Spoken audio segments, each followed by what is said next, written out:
Okay, and good afternoon, and welcome to Smudcast number 863. Canon has become a prison. And that is a fascinating title for people writing either fan fiction or professionally for a specific intellectual property within the copyright laws of that country and the limitations on that copyright when they expire. So I don't know where we're going to go with this. See this gentleman, what's his name? Echo Bizarre. All right. This came out 11 days ago. It's got almost 7,000 views. There's got to be some substance to this for this 20.5-minute video. There's got to be. There's got to be. Got to be. It would be nice if there was. Well, it's either that or he's a fanboy rambling on about a certain version he didn't like an Elseworld or... From the top, no, I think it's that he does like it. Hmm. And that he doesn't want canon to exist so that everything can be your subjective interpretation because nothing is real. It would be that stuff. Yeah, maybe. It's really dependent on if it was a singular writer and this is their baby, or if it's a group product like a DC comic book where there's multiple instances of the IP and then multiple writers can do, and they're like hired on to do a contract for that IP or that stint. Don't know. I mean, that's its own... creation. So it's by committee, which is the most complicated part, or it's by one guy and he's in control of everything. So it's good and bad for many purposes. So I don't know what to expect here. So anyway, I think some people are coming in late. I think Legacy, you've finally been on after a while, so thank you for popping in. And I think we're going to be okay. Yeah. We're all together in the watch together, I hope. Let's hope so. All right, here we go. Cool stuff long-running canon and franchises may have once brought us. At this point, it's doing more harm than good to our favorite stories. Let's elaborate with a case study. In the late 60s and more harm than good. So canon is bad? Told ya. That's weird. Told ya. Mm-hmm. Okay. I don't know why, but let's find out. Early 70s, issues of The Amazing Spider-Man featured Gwen Stacy as Peter Parker's primary paramour. It was a turbulent relationship as far as things go, especially when Gwen started hating the Spider-Man alter ego for the death of her father. Who could forget that time during Stan Lee's run when she wholeheartedly supported a Nixon-esque district attorney candidate who promised to arrest Spider-Man as part of a broader crackdown on crime, only for Robbie Robertson of the Daily Bugle to gather evidence that the candidate was literally a KKK supporter and that his Law and Order rhetoric was a racist dog whistle. Remember back when comics weren't political? Anyway, Gwen and Peter's relationship reached a sudden and traumatic end thanks to the Green Goblin in 1973's landmark story written by Jerry Conway, The Night Gwen Stacy Died. I bet you'll never guess what happens in it. In 2004, after 400 subsequent issues of The Amazing Spider-Man, J. Michael Straczynski released the story arc Sins Past. In it, Peter discovers that at some point during their relationship, Gwen Stacy had cheated on him with Norman Osborn and got pregnant, giving birth to 2 children and swearing Mary Jane to secrecy. These kids aged super fast because of spooky science stuff and Norman's goblin goo, and he trained them to be killers who thought Spider-Man was the one who killed Gwen. This is one of the most hated stories in Spider-Man's history. It inserts these new elements into the stories written 30 years ago, even though they do not fit at all. They clash. Okay, so it's bad because the original fans of Spider-Man say this is not canon, or this is not follow good canon. Is that what he's trying to get? It's just really weird and stupid. It's like, okay, so it's like there's weird like kind of past thing that's trying to establish, and then it's like, oh yeah, your best friend's dad had like an affair with your like past girlfriend. And then the reason why he's more motivated to kill her was because he's trying to undo, or just more or less not to cover up that sort of affair. Which, that's weird. Okay. That's just dumb. It sounds like Straczynski was having a bad day. And he's like, hey, I know it's a smart idea. Let's get this villain and this paramour, and let's see what happens if they have kids. And you're like, Michael, what do you... Joe, what? Yeah, let's have this older guy... like plow this younger girl's best friend because why not? Yeah.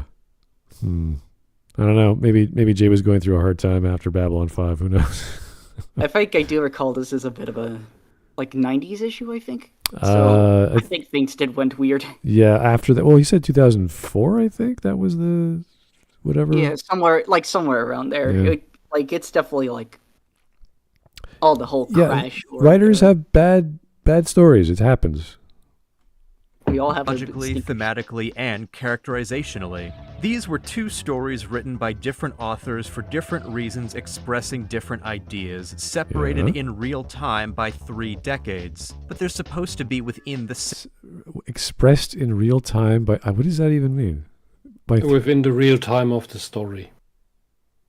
Oh, really? So it's actually like a continuation from 3 decades ago. Huh. I believe I did mention where it's just putting something into the past as if it was like keep going from like the present. Yeah, okay. Same linear plotline, the same canon. In 2021, Nick Spencer finished his own run of The Amazing Spider-Man with the arc titled Sinister War. In it, he revealed that the Sin's past story was wrong, and that Gwen and Norman never slept together, their children were actually just clones. And Mysterio and the Chameleon just tricked everybody under the orders of Harry Osborn. So this story from 2021 reached... Yeah, but that's just the basic retcon, which comic books do all the time. That's normal.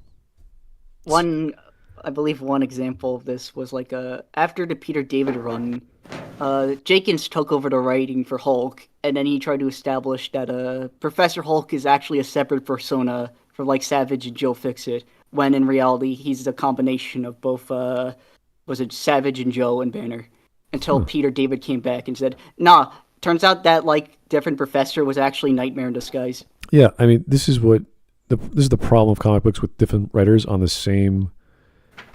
not the same IP, but the same arc of a comic book character or a comic book series, like Detective Comics. There's all these iterations of Batman, so they're gonna get their wires crossed. It happens. So specific to comic books, not necessarily other things. Back to a different story from 2004 to undo its own reaching back to a set of stories that ended in 1973, all to massage the massive, inevitable bumps in the would-be continuous storyline with exponentially deteriorating coherence. Maybe we'd be better off without all of that. The word can't... What do you mean we'd be better off? Like they hired a writer to do a thing, they did their thing, and for whatever reason, Joe wanted to bring it back in 2004, and he did, for not very good techniques or ideas, fine, whatever, and then someone brought it back again 20 years later. Good for them. I only see the eternal problem of American comics that just can't come up with new engaging characters, or very, very rarely do so, and indulge over the exact same characters with a billion different writers that all want to do different things, and everybody's fighting over hegemony over the storyline. Well, it's like having not a sandbox, but a set of toys that, oh, look at these old set of toys. Let me try and play with them. Oh, this one could be better if it was painted black, or I wish this one was bigger. And they write that way and say, okay, it wasn't really pink. That was a trick. That was a time travel. That was a reality warping. That was a dream. Yeah, but that's just soap opera nonsense. Yeah, exactly. They want it their way. Fine, who cares? I'm actually your evil twin. Yeah. Okay. Word meaning rule, and since the late 1700s, it was primarily used to denote institutional approval of theological or literary. Yeah, the definition of the word, we get it. But the canon refers to what's the actual complete work of a thing by, let's say, the original creators. So if you talk about Sherlock Holmes, the Arthur Conan Doyle version, that's his canon. It's that the 10-year run or whatever he wrote, all the publications, all the papers, all the short stories, etc. As opposed to, I don't know, Neil Gaiman's in 90. Like anyone can write Sherlock Holmes these days because the copyrights run out. So yeah, but in the end, it's all the fan fiction of that specific author. Then it's the original run of the guy who invented it usually. Yeah. Or somebody who makes a new. Modern day Sherlock, which is then you have the BBC thing. That's not canon. Which is not canon, but it has its own continuity that has several people working on the story. Yeah. That change. So, but it is it's within its own bubble. But it is not the actual Sherlock. exactly. So we talk about there's all kinds of iterations, but with Agatha Christie's, I don't know, for some reason she's newly popular this past few years. They take one of her books that is canon and they rewrite it, they warp it, they change it. That was with what's his name, Emmy Award-winner guy, the guy with the massive bicycle mustache who plays. He's like 6 foot and he plays Hercule Poirot, and he does his own spin on the plot. He changes characters around. He puts in all these elements that weren't there in the original canon. And that's fine. You can do that. It's not going to appeal to the people who know it unless they're super fans and they'll just watch everything. But it will appeal to people who don't know any better. And that might be the point. They want to sell tickets. They want to sell shows. And if that's a way to get people to look at Agatha Christie's work, I'm okay with that. It's like, yeah, but that's always the excuse that we want to appeal to a Yes, new audience. you're right. Yeah, but why? Well, that's, again, this is when you Why have do you think this new audience wants this? I can't answer that. I don't know why. But whatever mentality they have, that is their way of getting new eyeballs into an idea which is 100 years old, and that's okay with me. So if but would the audience know that audience that doesn't know? How would they know? How would they know what they want to see in the movie? It's no different to me than, let's say, what if George Lucas was to make another Star Wars and he was given rights to do so, and we know the 70s and 80s version of Star Wars was the original, and then we got to, I don't know, episode 10, 11, 12, whatever he wants to do with it, we'd be like, okay, this is going to be very, very different. The same way Andor and all those other Netflix series are also very different. So, and Andor have you watched it by now? no, I saw the first few minutes of the first new episode of the second season. Why do you watch the second season when you haven't seen the first? What is wrong with you? I was eating. My dad had it on. I'm like, Dad, what's that? Oh, it's Star Wars. Like, no, it's not. I'm like, oh, whatever. Who cares? Okay. Then I crash course the second season of Andor. The first 3 episodes are utter crap, and in the standard Disney style, to tick all the boxes, to get all of that out of the way, and the studio appeased. The actual second season starts with episode 4. Really? It's crazy. It's absolutely crazy. You can't judge Andor season 2 by the first 3 episodes. It's bonkers. But those 3 episodes aside, that show feels like original Star Wars, with the evolution of competence on it. Okay. So if George made made new movies, he would best be advised with Tony Gilroy. Even if it wasn't Andor, even if it was just the whatever stuff, other crap we got, that is the idea of these executives say, okay, I want to appeal to today's crowd. This is our version of Star Wars. We're going to do it that way. And they should. Yeah, but they never know what that's the problem today's crowd even wants. That's specifically the problem with Disney, not necessarily Star Wars. That's just their. Oh, they've always done this. They've always thought, hey, let's make Terminator 2000 Turbo Hyper. Well, when you look instead at of just the good one, what they have designated as canon, and it's episodes 7, 8, and 9 as well, that's when you start to question, okay, this is no longer what it should be. And the word canon doesn't have any meaning anymore because now the quality, the standard, the expectations are gone. And that's why these things have very little value as compared to I give the example of Sherlock again because Doyle didn't want to do Sherlock after a certain point, and it was requested. It was demanded by the fans.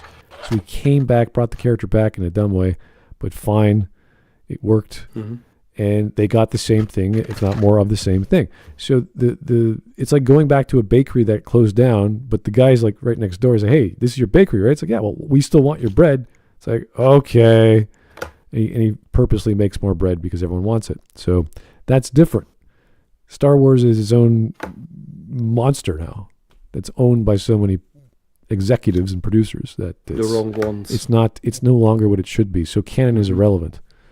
So what it should mean is canon is a form of quality expectations from the original of the original creator. So That's a good way to put it. anyway, Simple example is that the books of the Christian New Testament are not part of the biblical canon of the Jewish Tanakh, and neither religious canons include that why would they? Why would they? That's a weird thing. The last one is a complete fraud. Well, they're two different things. Why would you? I mean, one's based off one religion, one's based off another. Just don't even go there. Yeah, I don't know how this is aligned. Yeah, weird. the Muslim. Non-religious literature uses the term to refer to works considered the most important for society at large to read and remember and preserve. In the second context, the writing of Shakespeare and Chaucer being in the English literary canon is not meant to imply that Canterbury Tales takes place in the same universe as A Midsummer Night's Dream, only that both works are elevated as important by our culture. Despite the more secular connotations of the word in fandom space, fandoms do tend to enforce a particularly dogmatic approach towards the concept of canon. That's because it's old and it was written and it was made and it's in a library in the archives. It's done. It's finished. It's baked. It's in stone. The canon of Michelangelo is literally in stone. Okay, there's nothing you can do to it. It's finished. The Epic of Gilgamesh still gets updates. Yeah, but it's all already written. And to be clear, I'm talking mostly about canon in the context of pop culture nerd franchises with a single continuity but more than one creative vision. New installments in such an ongoing story are... No. You can't show Star Trek and say a single continuity. Yeah, there's too many. That thing has so many parallel universes and timelines, it's laughable. Yeah.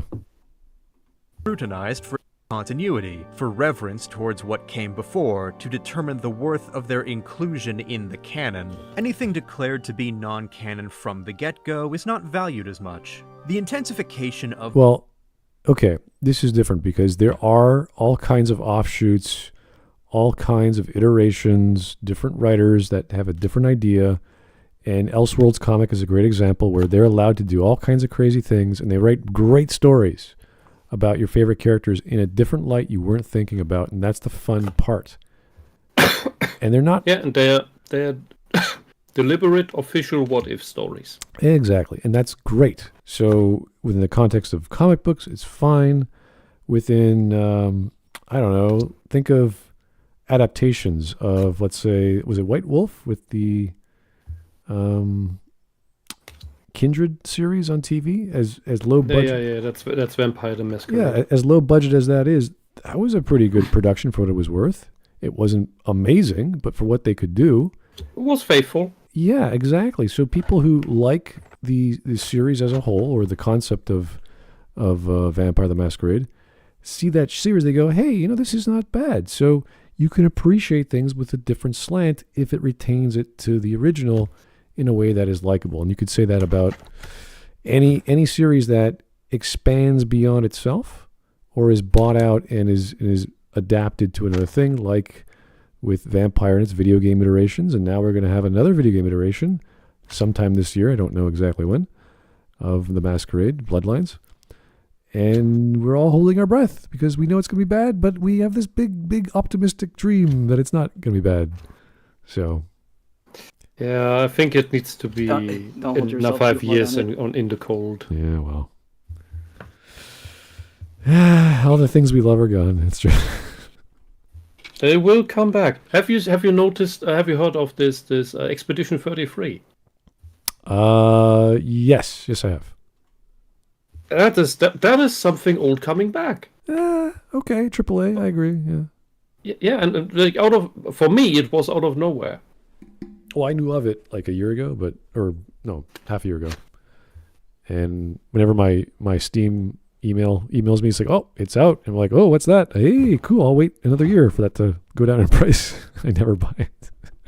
Yeah, that's another part of it. But yeah. There's something honestly made, like a video game hand crafted, hand sewn in the manufacturing store or whatever.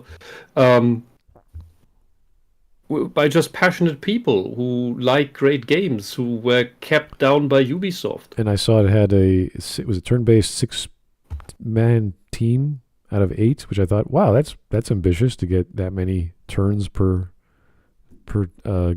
combat. I'm like, okay, great. I mean, that's makes me happy, even though I'm not a fan of turn-based that much. But hey, JRPGs with that many units on the field, fantastic.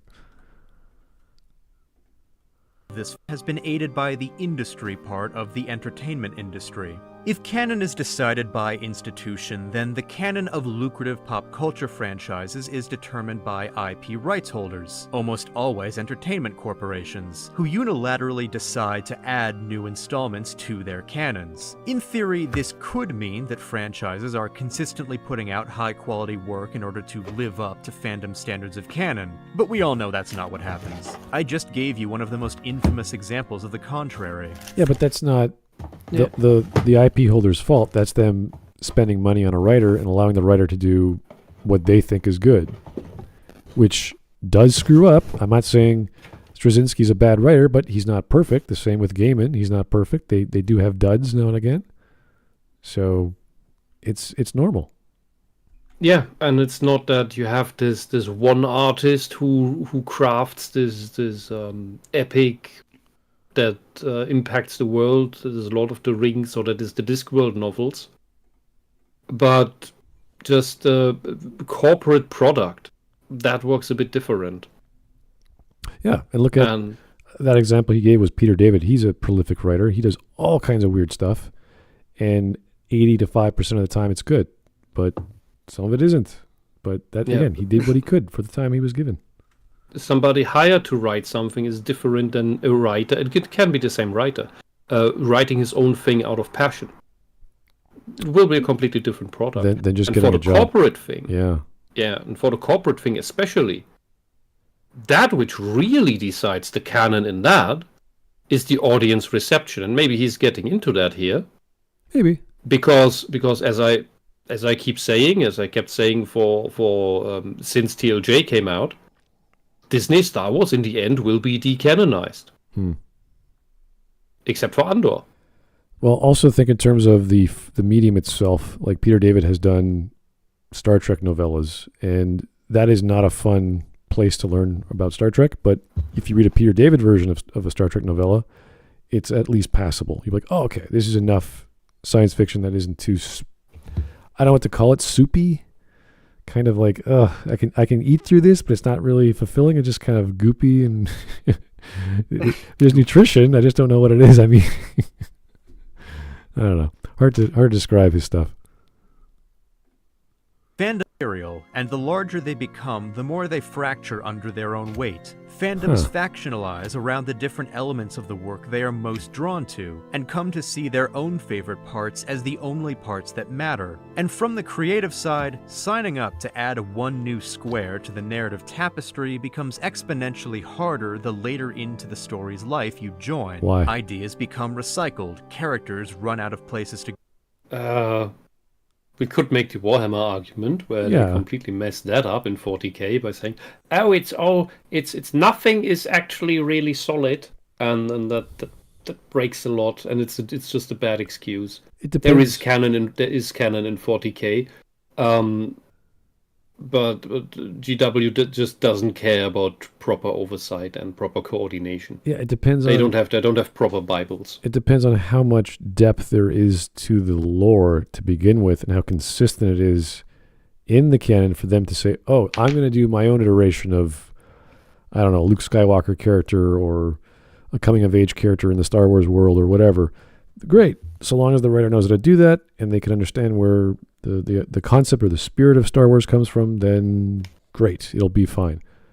But then we see what they've tried to do with like the Acolyte and all the other versions of Star Wars on Disney Plus that just do not fly very well. So, and that's as a bunch of reasons why. It's not just because the writers are bad or the writers wanted to do their power fantasy. It's because they had other plans that were antithetical to the hero's journey or had nothing to do with it. So, Yeah, that's where writers should learn to be held back by either other writers or by producers who know better, but they don't.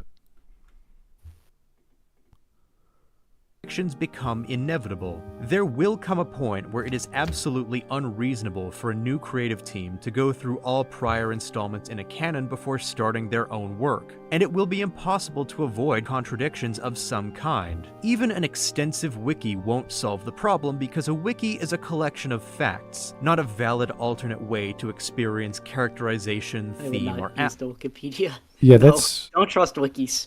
Yeah, but he's saying facts versus writing skill, and I'm like, that's true, but the writer still has to know the facts. Mm-hmm. So, Yeah. not sure what he meant by that. It's not like you're going to go in blind with, like, Yeah. not knowing nothing. Yeah, the writer will have like, oh, I know what a Klingon is. It's like, what is a Klingon? Oh, it's a guy with a thing on his forehead. It's like, okay. Yeah.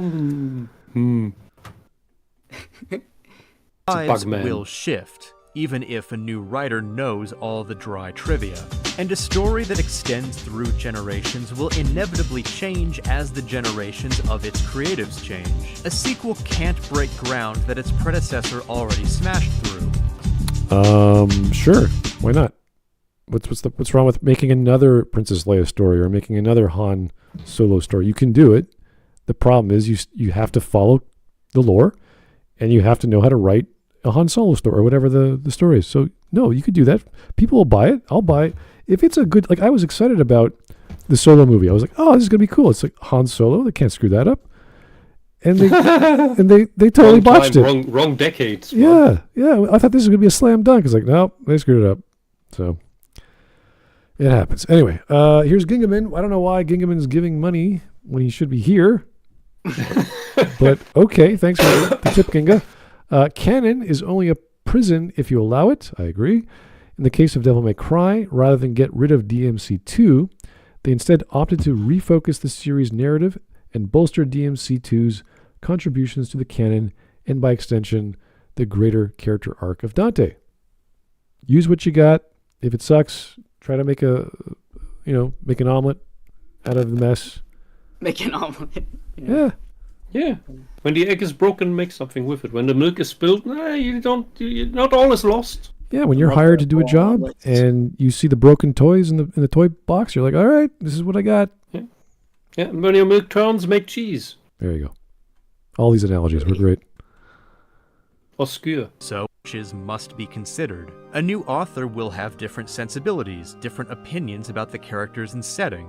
Place Amazing Spider-Man issue 1 next to issue 500 and little will be the same. Spider-Man's costume, ostensibly having the same design, looks different thanks to the shift in art style. Even the scenes from the later issue literally recreating moments from the Lee and Ditko days are not one-to-one. The standards of canon cannot be rigid or else things will break too soon. What, is he saying because art and color and print have changed over the decades that therefore nothing is one-to-one? It's like, sure.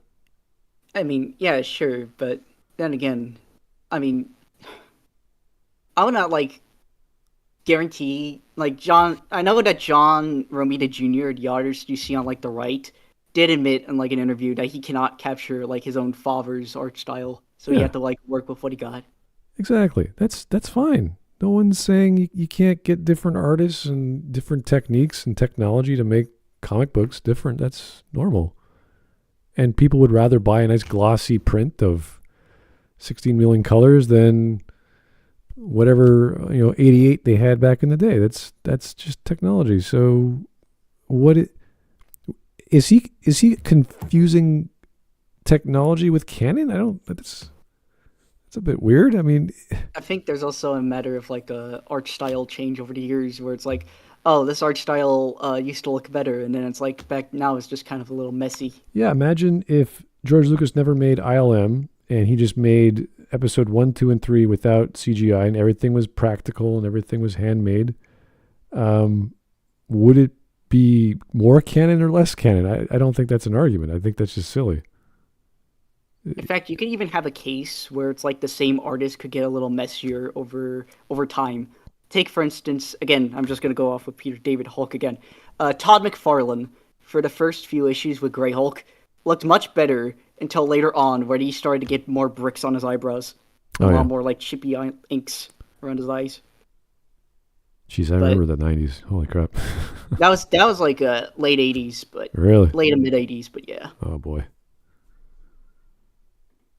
But even the most flexible canons cannot last forever. Attempting to force them to only result in creative entropy. Stories must end, even if we can assume that life within their... Well, no, as we've seen in Marvel and DC, the stories never end. So they can't... What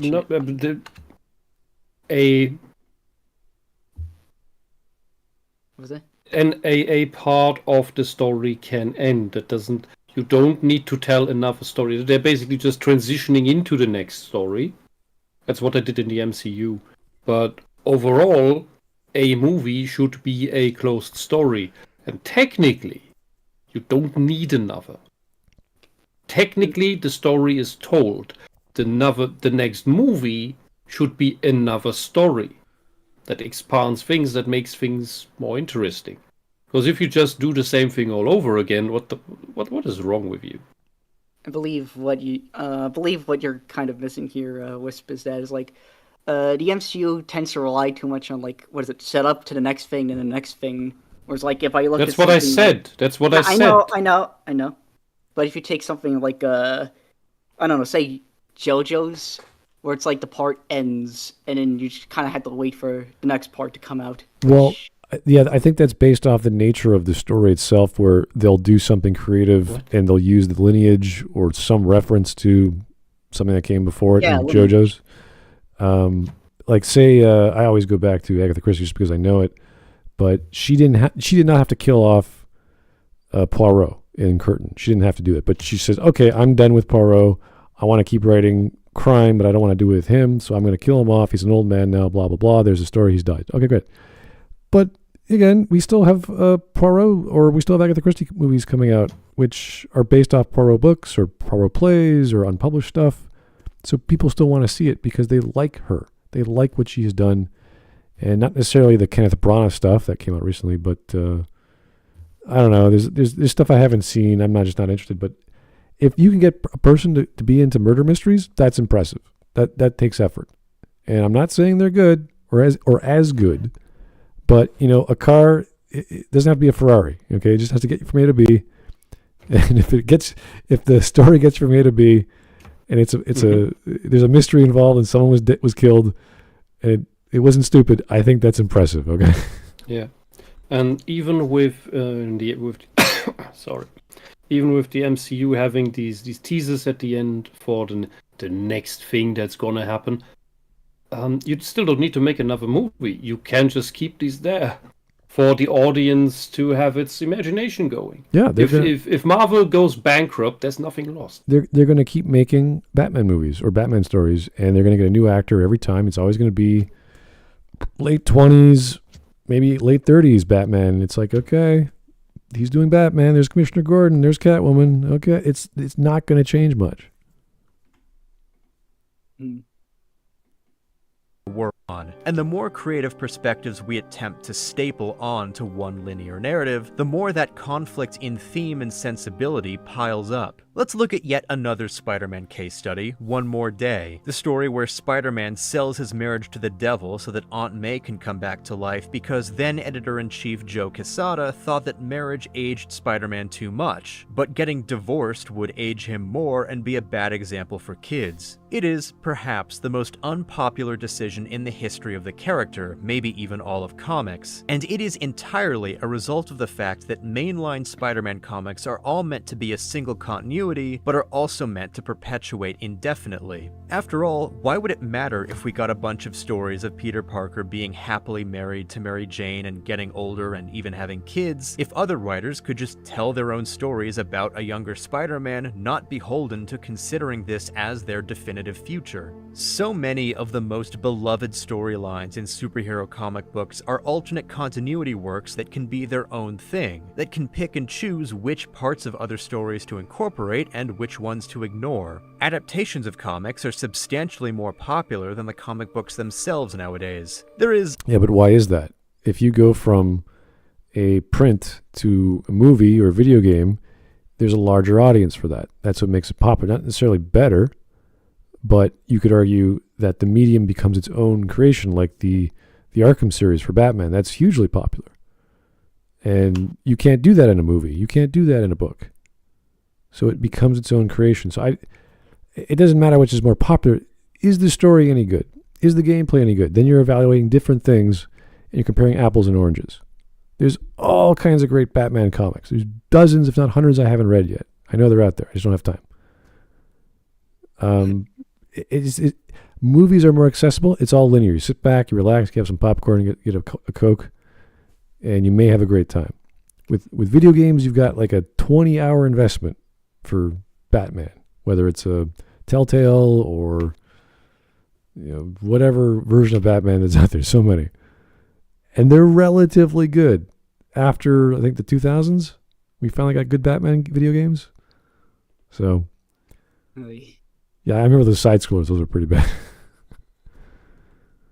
Like Obviously medium bias to account for this, because there is an unnecessary and misguided pedestal for live-action film or prestige TV above all else. However, No, video games. They're way bigger. A major part of the appeal is that these adaptations can be complete narratives that are not extended indefinitely, and multiple different takes on the characters can exist at the same time. The Batman Arkham games and their version of Batman can coexist with the Christopher Nolan films and the Batman the Brave and the Bold cartoon. The decline of the MCU is, I believe, partly the inevitable result of the series not ending when it could have. No. It's just competent writers could go on forever if they wanted to. Yeah. The problem is that one big arc, the overarching arc, is done, and they couldn't come up with a new one. They're just fizzling around. No, they're completely bullshitting. No damn way. Everyone just constantly agrees that it's like Endgame. It should have ended with Endgame, because everything afterwards is just like a complete inhospitable mess. Like, good lord, it's a headache. Well, again, they could have done. I could probably look at the scripts of most of those ones and say, okay, this can be salvaged, or look at the base plot, like the premise, and go, yeah, this is garbage. This is not going to go anywhere. So it is possible, but you have to get back to basic writing and think in terms of script first, and then say, oh, now we're going to make the Doctor Strange ones, where it's all this crazy CGI, like half the movie is just CGI. You're like, that's not storytelling. That's just special effects to go, wow, look at the city spin like a Rubik's Cube. You're like, that's, cool, but that's not a story. So if they focused on a story and gave us special effects, then it would be, okay, I'm going to the movies to see a Marvel film with Doctor Strange. I know what to expect. Drama, good plot, and this crazy world-bending reality stuff, as opposed to just the CGI and crazy things happening. I would suggest a Lionsgate film back in, 2008? Oh, yeah? Yeah. Was it Strange's backstory? Was it like he was a surgeon who broke his hands, but his previous past turmoil was that he failed to save his sister from a brain tumor? In the animated movie. Adapting its source material in a formal sense by continuing and degrading forever. But back to the notion of coexisting interpretations, consider the evolution of the reactions to Zack Snyder's DC movies. Back when he was actually making them, when Warner Brothers was presenting his films as DC's answer to the Marvel Cinematic Universe and the DC films, Batman v Superman was incredibly divisive and hated for a variety of reasons, many having to do with infidelity to the source material. Batman was a jaded brute who killed people. Lex Luthor was an energetic, long-haired Joker alike. Superman's dad told him not to help people. These are not archetypal takes on the characters, not the comics on the big screen. And the pressures of being the films, That's part of it, but the other part of it is it's drawn out long. There's too much happening. This is the same problem with the prequels.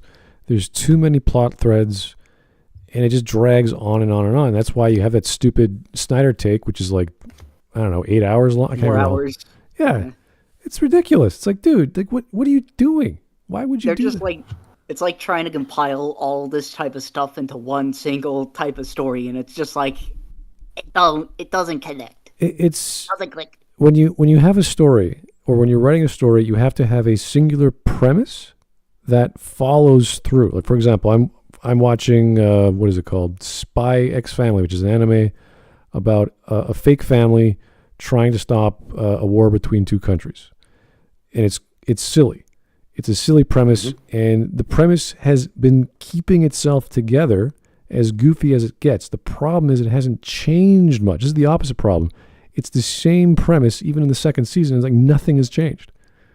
They got a dog who now can see the future. Like, ooh, it's like it's barely used. It's just there. So the conflicts aren't getting. They're not interfering with the family life. They try to, but nothing is really connecting. This is what you need to do with your premise. You need to expand upon it. You need to see how far it can go. You have to test it. You have to put up the archetype of the protagonist, the antagonist, and make iterations of that throughout the series as it goes. And you cannot deviate from that too far. And it can't be too fantastical in a contemporary setting, of course. So when you have telepaths and dogs that can see the future, it's already pretty goofy, but they're pretty lax on that. So it's not a bad show. It's just it's not doing enough as far as I can follow. One thing I could, one story idea I do have is to put it like, take what I have with Sierra and put like a Columbo detective twist on it in one issue. You say Sierra? Yeah, my was it Ice Female Alien? Oh, okay. Where it's like she has to learn English. She has to contend with like being confident with like fitting into the human world, and she can't shapeshift into humans and read minds like a few other aliens knowing English right away. But I'm putting it into like a little type of Columbo influenced type of episode, where it's like she tends to get roped into solving a mystery about like some family squabble. So it's like a reverse murder mystery where we see who done it at the It's a how catch 'em. Yeah. Not a who done it. Exactly. Go watch Columbo. Good show.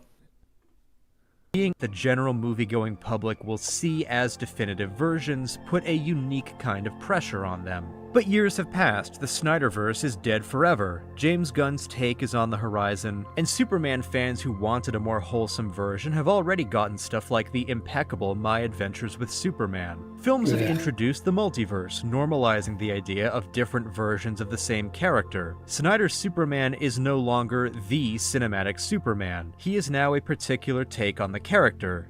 That is in the end what these movies all are. Yeah. Because they are the American superheroes are in a way and I hate to make the comparison, but they are like the movies about the Greek myths, the Greek mythological heroes. Because everybody makes one every decade. We get the Hercules story again, or Clash of the Titans, or the Iliad, or the Odyssey, and that's okay. And then everybody tries to. Some people try to make it more authentic. Some people try to make the modern nonsense out of it. Just like when you get the Romeo and Juliet movie that with Leonardo DiCaprio, that was this weird artistic thing with the guns having names like dagger and sword. Oh yeah, it was interesting. I thought the idea was interesting, but well, it's just like, yeah, we know the Romeo and Juliet story, and in the time Romeo and Juliet came out, all the authors on the continent made their own version of it, most of them worse. There was one with gnomes. Oh, really? That was weird. Jeez, I didn't know about that. All right, 2 super chats from Thread now that will continue. Children seek freedom from responsibility. Adults recognize that freedom is the greatest responsibility. Let me think about that for a second. Tricky. Nice one. Canon is the responsibility of an author. Yeah, I like that one. That one works. I think any any writer who's asked to work within a world that's already been established has to know the world. And you have to know the rules of the world. You can't break the rules unless you have a very good reason. And even then, it's one of those very, very hard things you should never do. Unless you work for GW or Disney. Well, I like the example of KOTOR 2 always. When we talk about the Force, what is the Force? It didn't really answer the question. What does it mean to be Sith? Didn't really answer it, but it got into the philosophy of what it meant to him. What it means to force things. In a way, yeah. how to do this thing with the mind and the body. Yeah, I don't know. One more from Threadnought. TLDR, this guy comes off as a child who doesn't understand storytelling to me. He understands something. He definitely understands a few things here. Mm-hmm. And he's just very opinionated that he thinks that canon is holding people back because the examples he's seen through comics are a little silly. And he's not wrong. There's plenty of bad writers or bad stories from writers that are good or bad, and they do hold people back. But that doesn't mean you break the rules because they're in your way. It's like saying, well, you could drive off the road. If only those handrails or those guardrails weren't there. It's like, yeah, they're there for a reason. To keep the story going in a logical framework that makes sense to people. All right. Snyder's specific artistic spin. The pressure of being definitive is gone, so now people only have to watch it if they're curious about the interpretation. It's not like these Snyderverse movies have been completely rehabilitated for everyone, but they can at least be viewed on their own merits now. The same is not true for story arcs within the comics continuity that have weird and controversial spins. Why?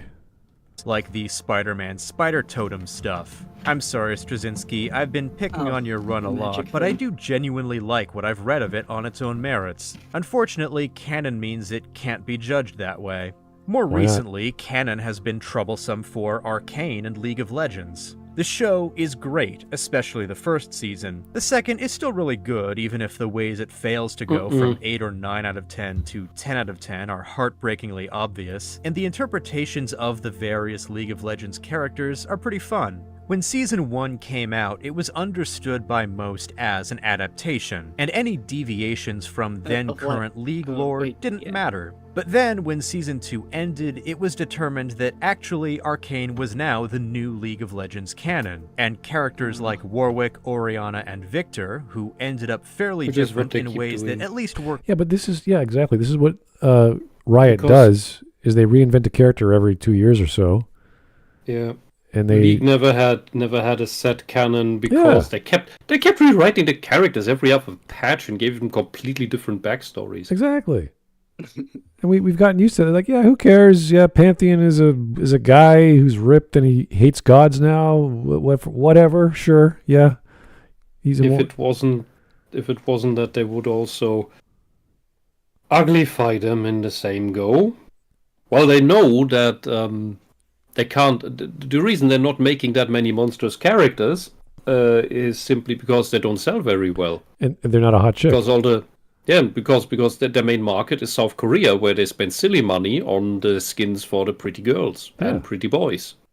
It's kind of like writing backwards. You're writing through gameplay. It's like, let's make a fun character and let's try to make a story around it, as opposed to let's make a character within Ionia that makes sense within Ionia and then make him fun. And yet, in the animation, then they uglify all the characters.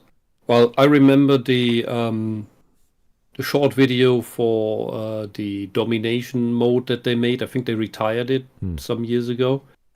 That was a really cool video, and it had Caitlyn in there, and she looked like she looked in the game, the proper sexy one. And then here they make this blonde, square face thing. Same with Vi. It's why do you do that? Why do you make all the women ugly? The Oblivion remake as remaster as well. They de-womanify all the women, all the statues and everything. It's still the same shit is going on. Don't pay for that. no longer had two valid interpretations existing alongside each other. The Arcane versions now overwrote the other versions. And if you happen to, say, really like that old Victor short story about him just hanging out in his inventor shack, being a chill guy who offers cybernetics to everyone, but is completely willing to accept their refusal, then I guess it sucks to be you. And of course there's Star Wars. So much of the toxic fandom that has existed for decades has screamed about continuity errors, or how story decisions made in later installments retroact. No. What are you talking about? Because the EU couldn't have these complaints because the EU was in itself contradictory, because it had a similar issue as the GW thing, that it had so many writers that they couldn't keep track of everything. That's okay. People then picked and chose what they liked about it. Well, the fact he's even using the term is a problem, because he's assuming where we are. Well, no, he's assuming the people who dislike the first three films are also the same people who dislike the last three, as well as using the term toxic as if that, which was never used to describe the first three people. Mm-hmm. So don't even go there. Don't even use a loaded word like that, sir. Just say the fans didn't like all the non-3 versions had these opinions. No, I call it the rehash series, since the sequels are essentially just a rehash of the OT. You cannot change my mind on that one. No, only the first, only New Hope is. The rest is just random shit. Yeah, the rest is just random crap, and also one of them in the last one is just taken over by a completely different person, but whatever. Color the previous ones. The prequels add unnecessary backstory and importance to R2, 3PO, and Chewbacca. No, it's not unnecessary. I wouldn't say so. Think anyone argued about that part of the prequels? That's just fleshed out. That's okay. There's a different... When is it fleshing out and when is it unnecessary? Yeah, when you're talking about secondary characters or supporting casts like 3PO, it's like, yeah, that's fine. Give it a little bit, a little color here and there. That's fine. No one... Yeah, I barely remember C-3PO in the first one. He was barely in there. Yeah, I forgot he was even in the prequels. Oh, yeah, no, he was a big skeleton in the first one, and then they gave him some body parts in that crazy factory. Scene. You gotta put on some skin on that guy. But that was never disliked or in contention. The only issue that popped up was perhaps like, oh, so the kid Anakin knew about this. Oh, he invented the thing. He made the guy, which implies that there's a standard of protocol droid that he just happened to get. Like he got like the base parts, and he rebuilt them himself amazingly to show off how amazing this kid is. I don't know why that George had to do that, but he did. On top of being an amazing pilot, on top of being the best Force user ever, and blah blah blah. So it was like the building blocks of a Mary Sue, and thankfully it sort of got away in the third movie, but it was definitely strong in the first film. Didn't have to do that. Well, it with the idea that he becomes the worst scary villain thing ever. There's a point to making him super awesome from the get-go. Don't forget about with his flaws. His flaws are not in his powers. His powers are so amazing. His flaws are in his character, and that is what makes him so dangerous. Yeah, he's a gifted child that is pampered and doesn't get enough pushback, and then he crashes. Yeah, like the height of success, and then there was the downfall. Though the one thing I would critique, though, is just the whole, I think it was just established in the first prequel movie where it's like, oh, he's like the chosen one. They'll bring balance to the Force. And it's like, I don't like things that tend to tell the future all that much. Well, that's irrelevant. That's irrelevant there because we already know the rest of the story that allows us to write it differently. It's like going to the Shaolin Temple, and you're going to learn 8 hours a day martial arts and discipline and meditation, and for some reason, after 10 years, you just suck at the meditation part, and that was never addressed. None of your teachers, none of your masters figured you could see into your heart. They could never figure out what to do with this guy. and just let him. I don't think Obi-Wan meditated with him ever. No, ever, never. He just Skipped the class. constantly gave him snarky remarks all the time, Yeah. and it dug into Anakin's heart, and he never knew what to retort and do, because is he my teacher? Is he my brother in arms? What? I mean, Anakin did project all of the stories they had you didn't get to see in the elevator. It was Oh yeah, you remember the time we did this and that? And it's like, no, not really. I wish that they would have had the scenes where you study and you meditate, and while he was going on missions or whatever, he had to come back and do his training, go back to meditation, and for whatever reason, every time he was meditating, he couldn't do it because what he just did was so horrific that the council kept asking him to do, and it kept building up over time. And the training wasn't cutting it because he was so passionate and so good, and he was doing all their work, and he was breaking all these rules. And over time, he goes, wait a second, the Jedi aren't that great. And it becomes this natural progression of him getting out of the Jedi Order as a result of their training or whatever failured. That would have made some sense. I don't care what was happened, how many people he killed or whatever. Not the, Children. What have I done? I guess I'll be evil now. I guess I'll kill children then. It was so stupid. There were other ideas for those scenes Like, that George, like, maybe should have been taken. Yeah. Come on, George. That was- Hire a writer who knows what they're doing. Please. Do it with Yeah, we're going- Gilroy was already active at the time. He might have been, would have been a match made in heaven. Yeah. While making Obi-Wan's in-hiding desert robe the official Jedi uniform for some reason. The sequels undermine the fine. victory of the originals and kill off Han, Luke, and Leia. The Clone Wars cartoon rewrote the events of the titular war as depicted in prior expanded universe material, with barely any regard for consistency in the elements from other works it brought over, until the It's fine. It's fine. That's an adaptation thing where the guy who puts it on screen does he took a lot from the EU. That was rather a thing of saving over the EU into Disney. Yeah, I'm not going to be angry that some of the comics didn't make it into that. It's like, it's fine. You don't have to do that. It's its own thing. Let the comics be their own thing. Let the EU be its own thing. Let Clone Wars be its own thing. It's fine. The Thrawn trilogy. Well, The thing is, as long as you Rebels tried to incorporate Thrawn pretty well. That worked for all the flaws of Rebels. It gave Thrawn his due mostly. Yeah, I suppose. I guess. The Disney purchase of Lucasfilm suddenly turned the Clone Wars into the lauded savior of the old EU, because now these warped incorporations were the only bits of it remaining. So much that's because Disney decanonized it for whatever reason. So, It didn't happen. why would they do? I don't know. It's up to them. Decanonized it and then claimed they had nothing to fall back on in terms of material. Yeah, so they can make it all into feminism. Mm.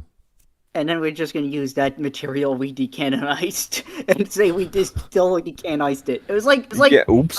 Was that the? It was just proof that they're completely creatively bankrupt. Yeah, was they're that- incompetent. Was that the announcement years ago where Kennedy said, "Oh yeah, we're doing something with KOTOR"? It's like, you are? When were you doing that? All we heard was a remake. We didn't hear anything about. They still need to destroy it. Yeah, well, There's still something good left that hasn't been tarnished yet. yeah. it didn't happen, but we're going to make it happen It'll- anyway. it might. You never know. Okay, let's hope. Anyway, here's the thread knot for another £5. Thank you, sir. The half-hour video of Darth Academus's thesis of the tragedy of Darth Plagueis the Wise was fantastic. Shame the younglings didn't make it. Oh my God. Oh, of course it's the kids. Do not try not to watch. Once you've seen one of those videos, it's all the same. It's all the same joke pushed as far as it can go in another video every other month. Killing children? With the PowerPoint presentation of the thesis of the Dark Plagueis the Wise.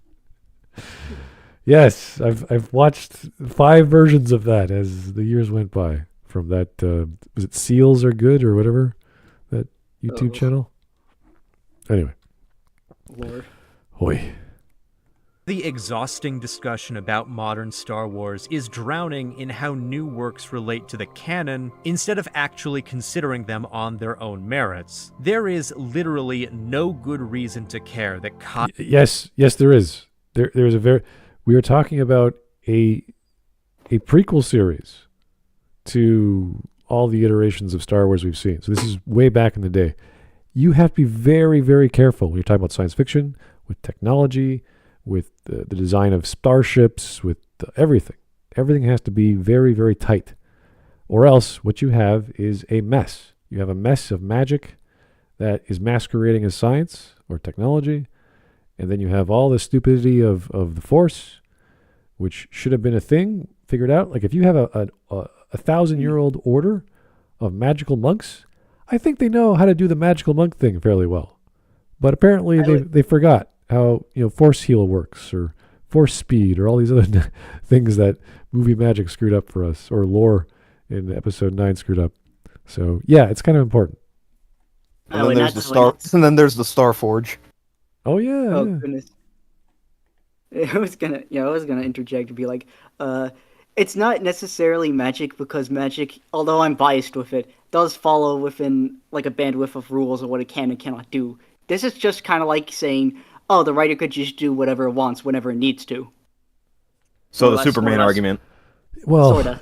with the Acolyte, the fact that a Jedi Master can die from a non-force trained chick, I'm like, we explored that in KOTOR, how that could be. It's such a complicated process of mental mind games and sneaking and doing all these things. It's like, yeah, you can't kill a Jedi. It's just extremely difficult, and not. It's called Order 66. Oh well, that's another. It's called firearms. It's called ballistic weapons. Yeah.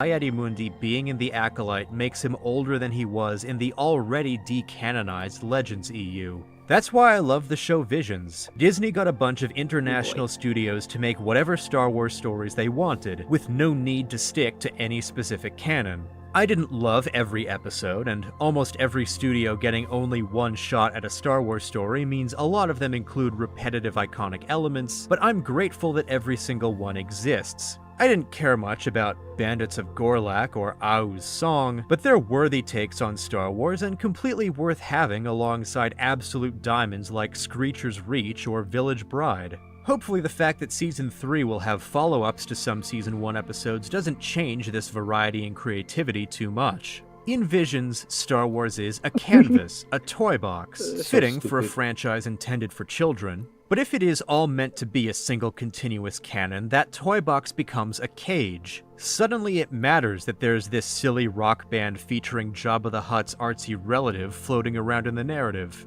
People may have plenty of fun ideas for stories about... No matter how stupid, still millions of leaks better than whatever Adi Shankar shits out. Jedi in hiding during the dark times, but the more you tell, suddenly the canon has to bear the weight of all these other Jedi runners. I'm sorry, if you don't want to play hockey, I don't like the rules, I don't like the net, I don't like there's only one. Is he trying to equate the Vision stuff as being with the main canon stuff? No, he likes it more because it's different. It's like a what if, right? Well, yeah, with Visions, that's literally the entire point. Mm-hmm. I would still say I would prefer Halo Legends over the Vision stuff, because it's like how, I guess you could say, how it handles this sort of anthology type of deal. All he's saying is I find the base stuff lore of Star Wars boring. Therefore, when it does something different, I like it. And you're like, okay, but that doesn't mean you throw it out.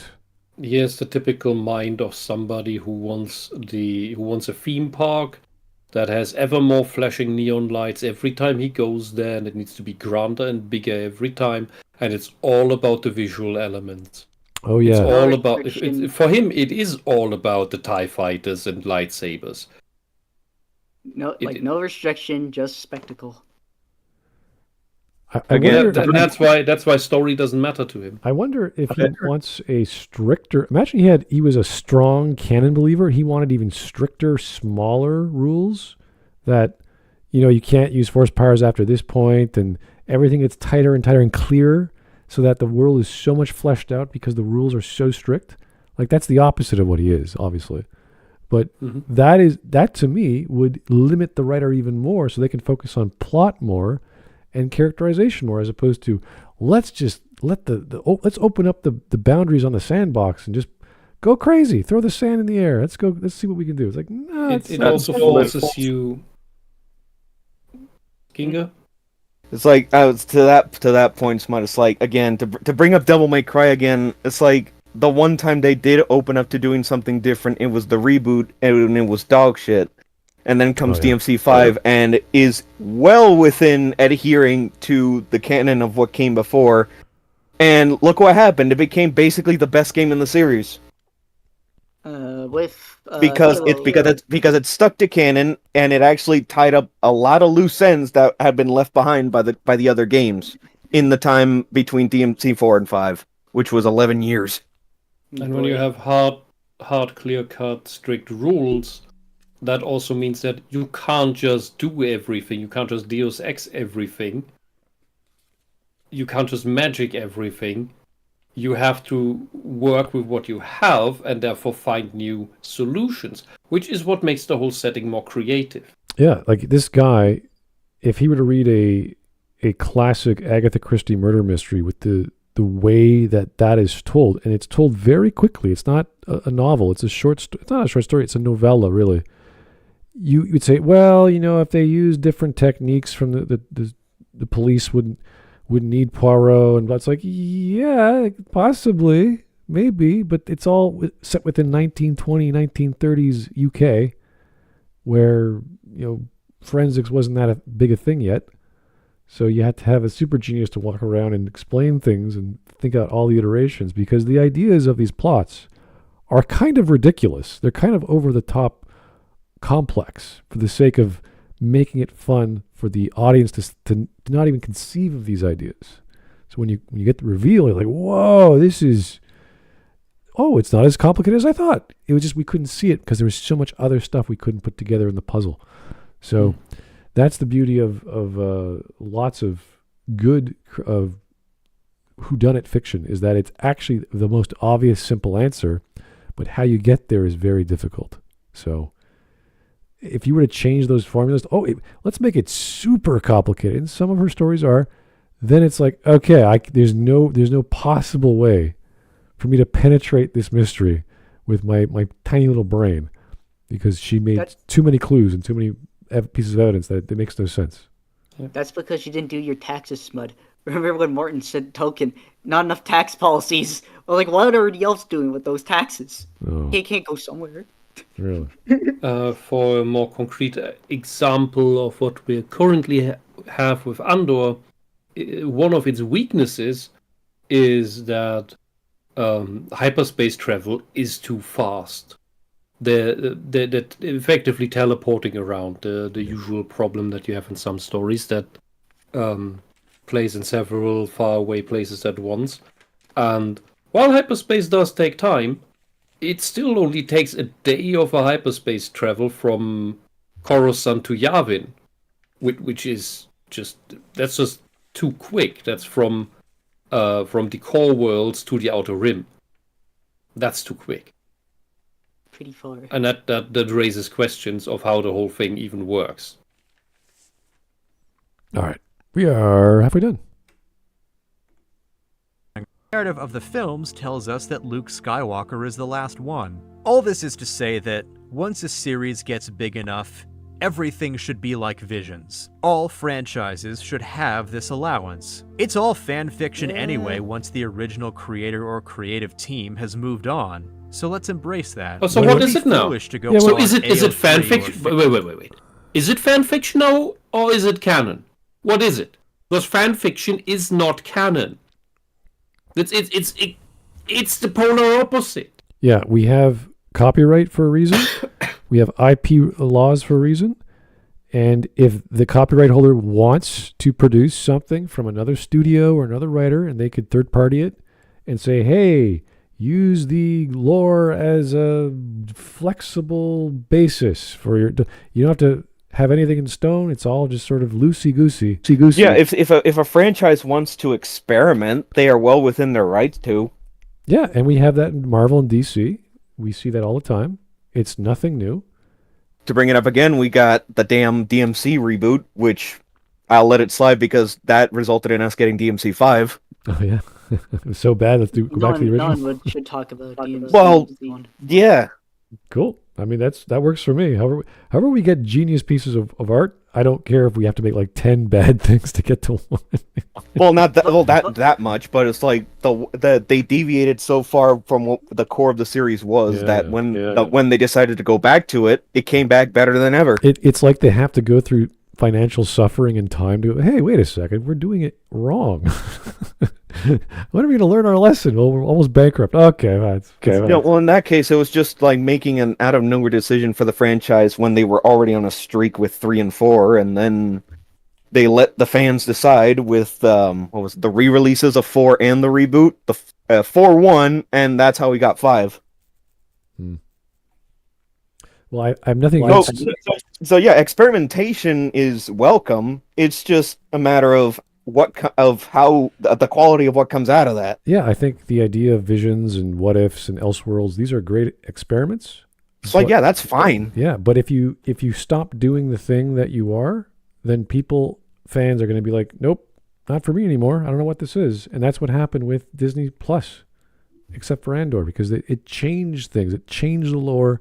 It created things where plot holes shouldn't have been, or holes in lore shouldn't have been. So I don't know why he wants this, just because he likes it more. Like I like the animatrix. Not that he wants. It's not just that he wants this. Is that he wants this as the standard when, for the most part, things don't allow for that. Yeah, this is no different than the socialists saying, well, why can't we just share all our resources with everyone else? Like what? You do need like an area of confined restriction. Yeah. When you're It's like attacking something. Yeah, it's like Visions is fine as like its own thing separate from the larger projects. It's like it can stay in its own corner perfectly fine, and it'll thrive. That's not an issue. But to make that the core of the franchise, no, you can't do that. Not with something this big. Yeah, just bring it back with like Halo Legends. It does Something a similar like that. thing with like Visions, but you could believe this could come out of something from like Halo, but not like the whole canon ordeal. Yeah, So but not. Yeah, but it. Yeah, like it's especially within that boundary, you know. Exactly. Yeah, there's still a limit to it. But with like Visions, it's a lot more. And expect messy. every Star Wars fic on there to cohere with each other. But I guarantee you that you could find at least one that you really love, that embodies what Star Wars means to you. You know, if you had enough time to sift through it all. Maybe you think some of it is more deserving of canonicity than some of the actual films. the word. But that would be a foolish thing to think, because nothing deserves canonicity. Each artist's Really? work What? on a story is canon What? to their own work. Welcome to my revolutionary manifesto. Let's Oh tear no! Yeah, you're an idiot. down the concept of fandom canon. I propose that every pop culture mega franchise should be like Visions or DC Elseworlds. Okay, I think we could stop there. Let's all be socialists. Nothing is real. Everything is just narrative. Even if you Well, meant that all as a joke, this guys like this are the problem. I want my Star Trek fanfic to be in my Doctor Who fanfic to cross over with my Star Wars. Dude. So like Marvel and DC do have something like Visions. It's called What If and Elseworlds, and they are very much their own separate things from the larger main canon. And no one has an issue with that. No one has an issue with that status quo. And the same thing, Star Wars is doing the same thing with having Visions in its own corner, while the main continuity continues with things like Andor. What's the issue? Yeah, and while out of the muck of fan fiction, there may come out these one or two absolutely beloved things by everybody. That can happen. It's extremely rare, but it can happen. All right. Well, I think That's- we are done with this, gentlemen. If that's okay with Are you we? guys. Yeah. Just one image of Karl Marx, and then it's like, Well, okay. that wasn't it. But when he started talking like, rules and boundaries and copyright, it's like, just forget about it. Like, what? Excuse me? I'm willing to keep going because we know he's high off his rocker at this point. You're not going to get anything. It's just going to get more crazy. It's going to get worse. You're going to be like, no, this is dumb. No, sir, I have better things to do than listen to your manifesto. Please stop. Anyway, we got some streamings. This is actually from Legacy, so thank you, sir. What's this one about? Gwen, you mean that blonde girl you and Harry went to school with and we had babies? Oh my God. I think they said it to give you a stronger motivation to kill her. This is in reference to Sin's past, isn't it? Yeah, he's even reading it. Oh, yeah, he is. But that makes absolutely no sense. Why would either of us do that? I think they said it gave you a stronger motivation to kill her. What was wrong with I'm your arch enemy and she was your girlfriend? Yeah, that basically sums up the issues with the Sin's past storyline. No. I gotta sleep with her and have her kids, and then I want to kill you. Yeah, thankfully, Sin's past is one of those storylines that is universally agreed on to be utter dog shit. The one thing, you know what? Fuck it, I'm putting in stream memes. More. Yeah. All right. I got it. Here's a Grandmaster Fool. This is Anakin. He married a woman with a youngling fetish, then killed all the competition. Don't be like Anakin. Ha ha. Very, very clever, sir. Luke, what happens when I press this button? I don't know. I don't know. Try it out. Try it out. Another one. Tell me the truth. I'm ready to hear it. No Way Home is pretty much a trimmed down version of One More Day. Still isn't saying much. They're both still shit. Mm-hmm. And you want to know a little factoid? The damn ending with the memory spell is stolen from a retcon they made to Sentry. Really? Oh, wait, what? Oh, like the Void? Oh, god damn, Thunderbolts. Yeah. It's like it wasn't. No, not Sentry from the movie, crap, from the comics. Where it's like the memory. Well, to sum up before we close out the stream, the whole point of that memory spell with Sentry was to make everyone forget about him. The retcon was that supposedly he was around since the Golden Age era of the 616 canon. When first of all, that's bullshit. Yeah, it's a one-off thing. And second off, it's like part of it was because he was so powerful. It's like he's basically Superman level in the Marvel universe, and that's saying a lot. A bit further, considering the million exploding suns. That's a whole ass dimension. And then by extension, man with his own power. Yeah, and the only person that can beat him is the goddamn Null, King of the Symbiotes, and that's saying a lot. Nah, that was bullshit. No way. I know it was bullshit, but that's what we got. We're talking about a guy who beat Molecule Man with his own power, and you're telling me this space scoot god just wrecked him in half. Yeah, and last thing I'll say on that is like the damn Thunderbolts movie is literally just ripping off the first Suicide Squad because they literally have just Dark Avengers, but worse. They literally have the basic plot of the movie is basically just the first Suicide Squad, where it's like instead of Enchanter, it's Sentry. Anyway, this sadly just goes in a direction that we're not going to learn anything from, and he might have some good references that I don't like this. This is bad. If only it was simply put, no, canon has not become a prison. Like I said in the damn donation, it's only a prison if you allow it. As I said with the example with DMC2.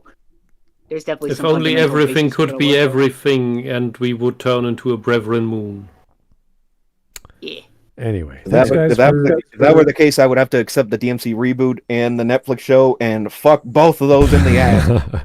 And that's why we can't have a Brethren Moon. Anyway, happy birthday to everyone who's having their birthday this week. I don't know who it is. I think we got a new pope or something. What do we say? It's Piccolo Day. Yeah, someone, I guess. Something like that. Something happened in this week. I don't know. I'm out of it. Things actually happened. Stuff happened. I have a life I'm not following. I'm sorry. Anyway, thanks for the suggestion. We will cover some new video later. Maybe tomorrow, maybe Sunday, maybe Monday. We don't know. It's up to you. You guys make the voting. You make the suggestions, and we will see what we can cover. So thank you. We will talk to you soon. Have yourself a great night. Good night. Bye-bye. Good night. Goodbye.